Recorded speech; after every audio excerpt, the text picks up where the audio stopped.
I went to Nehru Institute of Mountaineering and did a 30-day course there. Day 15, I fall down a cliff, injure my shoulder blades really badly, come back home. And my mom, like a typical Indian mom, is like, "Oh, my son, you won't be able to walk again." And I'm like, "No, mom, it's my shoulder, not my legs. Everything is okay." So at NIM, I learned about this amazing place, which is Mount Kailash in Tibet. And there are multiple ways in which you can reach Tibet, but one of the best ways that you can go there is with the government of India. They organize a pilgrimage of sorts where they take selected people and you actually walk into Tibet. So the trek is about 45 days. You go about 500 kilometers, and trust me, each and every day, each and every kilometer by itself is a story by itself. So this is just to give you an idea. So you're walking and suddenly the guide goes, 100 people died here, 200 people got lost here, and you're like, why are you telling me? This is not what you want to know, especially when you're so far away from home. So before I'd gone for this trek, my mom was in Hong Kong visiting my grandmother, and she said that, you've had enough adventure sports, I'm not gonna come back. And I'm thinking like she is just giving the whole Indian melodrama and she'll come back, and she actually doesn't come back.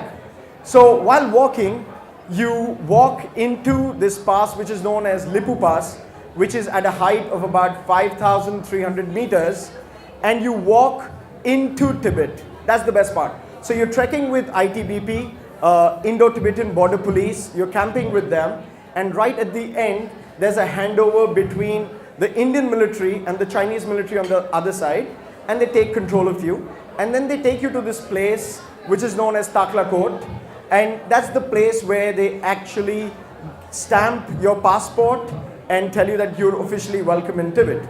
So the Chinese government charges us about $600, 5-star accommodation. So when you go to the new hotels today, you walk into the room, there's a see-through bathroom with a glass window which covers, and it's exactly like that.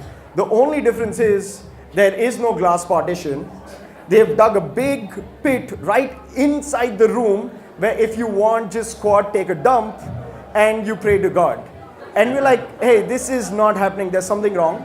So all of us just get out, pull out our sleeping bags, are just camping out at night. In the morning when I wake out, I'm like, hey, the sun is coming out. I'm doing a photography trek, so let me just walk out and explore the place by myself. And I pick up my bag and I'm out having tea with locals. And I don't realize I walk about 2 kilometers away from the camp, and I find this beautiful hill on the other side. It's got about 7 different colors, and it's the most magical thing that you can ever see. And I'm like, as Motik was mentioning before, that's the $1 million shot. That I can just retire after taking this shot and I'll be on National Geographic. So I take out my camera and I start shooting. And suddenly from behind, I hear this screeching voice, and there's a big van, army van, 5 people jump off, and 1 person runs for my bag. The other guy holds me by my neck, 2 people, just like the image that they'd done at the start. And I'm like, what's happening? And I'm trying to talk in my language that, no, India, India, photographer, photographer. And they don't hear anything. They put me in a van and they take me to this small, dingy place where I don't know what will happen to me.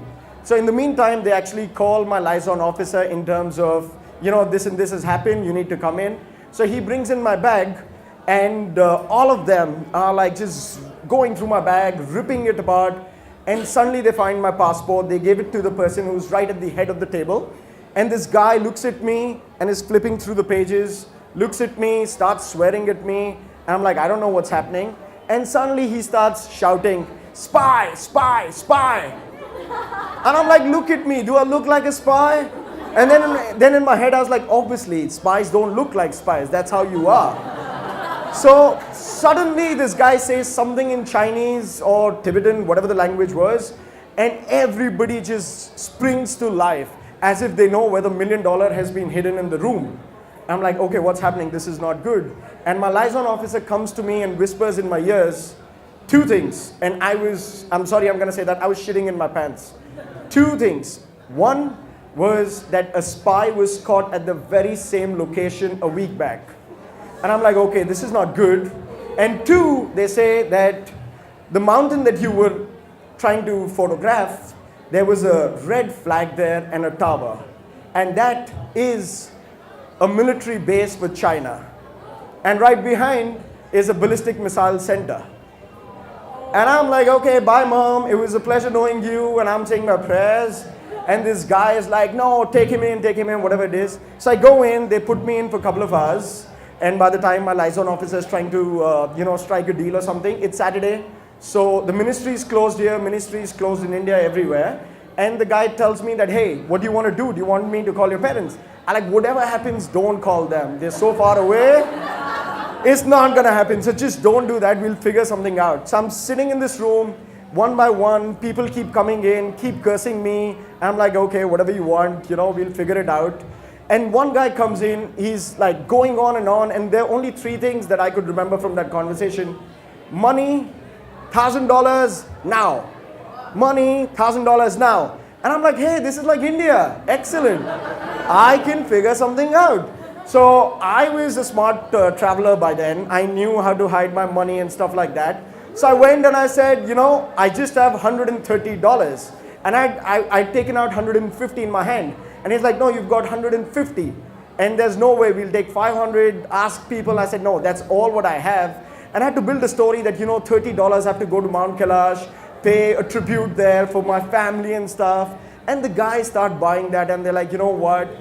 We'll just we'll just take the money and go. So one thing that my travel experiences have taught me is a big part of my personality today, especially being really, really good under pressure. So what I will do is I'll just flip through a few photographs. That's Lipu Pass at the height of about 5,500 meters when you walk into Tibet. That's at the same height. So this is exactly how the table is. Beer bottles outside, the guy smoking like 5 cigarettes who was talking to me. I'm like, hey, this is like a Chinese villain by himself. Some shots from there, that's Mansarovar, that's the other thing.